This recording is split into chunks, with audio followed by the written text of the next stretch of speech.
और साथ ही साथ बात करेंगे वायदा बाजार के उन शेयर्स की जिनके अंदर तेजी, मंदी, इंडेक्स, ऑप्शन सब के बारे में चर्चा होगी। तो सबसे पहले आज हम बात करने वाले हैं एशियन पेंट्स की, क्योंकि कंपनी के नंबर आए हैं। कंपनी की आय में तो करीब 26% की ग्रोथ दिखी, लेकिन मार्जिन्स और मुनाफे पर दबाव देखने को मिला। नतीजे और आउटलुक पर बातचीत की है पंकज पोद्दार, जो कि मेरे सहयोगी हैं। उन्होंने कंपनी के एमडी एंड सीईओ अमित सिंगले से। आइए सुन लेते हैं इस पूरी चर्चा को, फिर वायदा बाजार के कार्यक्रम को शुरू करेंगे।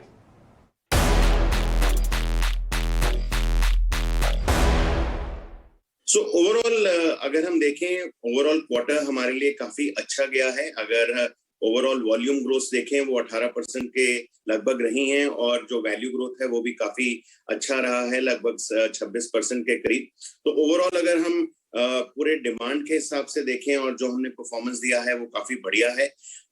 हमारी जो मार्जिन्स की स्थिति है वो भी इम्प्रूव हुई है क्वार्टर ऑन क्वार्टर। ओवरऑल जो प्रॉफिट्स हैं, अगर हम एबिटा नंबर्स देखें, ओवरऑल प्रॉफिट्स हैव इंक्रीज्ड। हम ओवरऑल अगर कंपैरिजन करें, तो अगर हम देखें कि जो हमने प्राइस इंक्रीज रखा नवंबर और दिसंबर में, जो कि ओवरऑल अबाउट 15% का था, उसकी वजह से प्रॉफिट्स में डेफिनेटली हमारा पोजीशन बेटर हुई है, और हमने देखा है कि मार्जिन्स ऊपर गए हैं, और ओवरऑल सेल्स पे इतना कोई असर नहीं दिखा है। हम काफी अच्छी हेल्दी ग्रोथ डबल डिजिट में कर पाए हैं। अगर इसकी तुलना हम 3 साल पहले, जो कि एक नॉर्मल ईयर 2019 माने, उसकी तुलना करें, तो उसके कंपैरिजन में भी हमारा जो ओवरऑल टॉप लाइन ग्रोथ है वो डबल डिजिट बोथ वॉल्यूम और वैल्यू में है। सर, हमारे दर्शकों से हमें क्वेरी आती है कि हाई इन्फ्लेशन या हाइपर इन्फ्लेशन हम देख रहे हैं ये टाइम पे, स्पेशली कंजम्पशन रिलेटेड प्रोडक्ट्स में। आपने हिस्ट्री में जब भी कंजम्पशन में हायर इन्फ्लेशन देखा है, उसका क्या इम्पैक्ट रहता है? जनरली जब आप इतना स्टीप प्राइस हाइक लेते हैं, किस तरीके से नियर टर्म पे डिमांड में इम्पैक्ट आता है?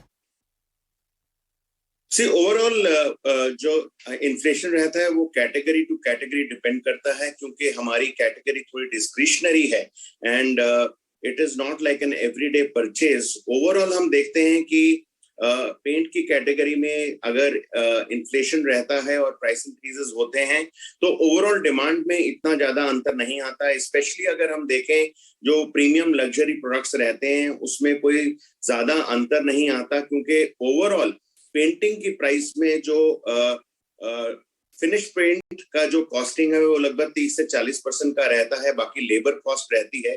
तो इसलिए हम समझते हैं कि जो प्राइस इंक्रीजेस रहते हैं उससे डिमांड पे इतना इफेक्ट नहीं आता। कुछ जो कैटेगरीज इकोनॉमी की हैं उस पे थोड़ा बहुत असर दिखता है, बट बाय एंड लार्ज अगर आप देखें, जो पेंट कैटेगरी में इन्फ्लेशन की वजह से जो प्राइस इंक्रीजेस हुए हैं, हमने पास्ट में भी देखा है, डिमांड के ऊपर इतना असर नहीं आता है। अगर हम आगे जाके देखें Q4, क्या वो एक नॉर्मलाइज्ड क्वार्टर होने की उम्मीद है जिसमें रॉ मटेरियल प्राइसेस स्टेबल हो गए हैं, आपने भी मेजॉरिटी प्राइस हाइक ले लिया है, और नवंबर दिसंबर में जो भी थर्ड वेव से इम्पैक्ट हुआ होगा डिमांड को, वो भी वापस आ सकता है? तो एक नॉर्मलाइज्ड क्वार्टर की उम्मीद कर सकते हैं काफ़ी क्वार्टर्स के बाद? अगर हम देखें इन्फ्लेशन की तरफ से, तो हम एक चीज एक्सपेक्ट कर सकते हैं कि जिस तरह का इन्फ्लेशन हमने पिछले साल में देखा है, डेफिनेटली उस तरह का इन्फ्लेशन देखने में नहीं रहेगा, थोड़ा माइल्ड रहेगा, क्योंकि जो एनवायरनमेंट है थोड़ा स्टेबलाइज हो रहा है। कुछ क्रूड प्राइसेस में बढ़ोतरी हुई है, बट बाय एंड लार्ज हमें लगता है कि इन्फ्लेशन की तौर से देखें तो by and large normal quarter रहना चाहिए।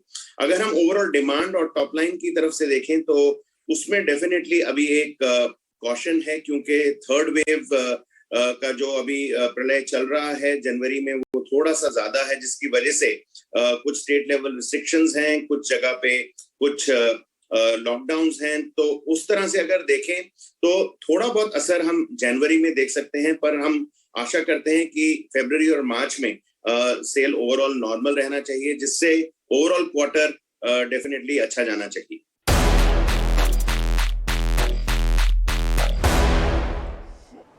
तो एशियन पेंट्स के नंबर से मैनेजमेंट से बातचीत करते हुए मेरे सहयोगी पंकज पोद्दार, और मैनेजमेंट भी अपना क्लियर व्यू इस पे रख रही थी। आगे बढ़ते अब हम वायदा बाजार के कार्यक्रम के करते हैं शुरुआत, और सबसे पहले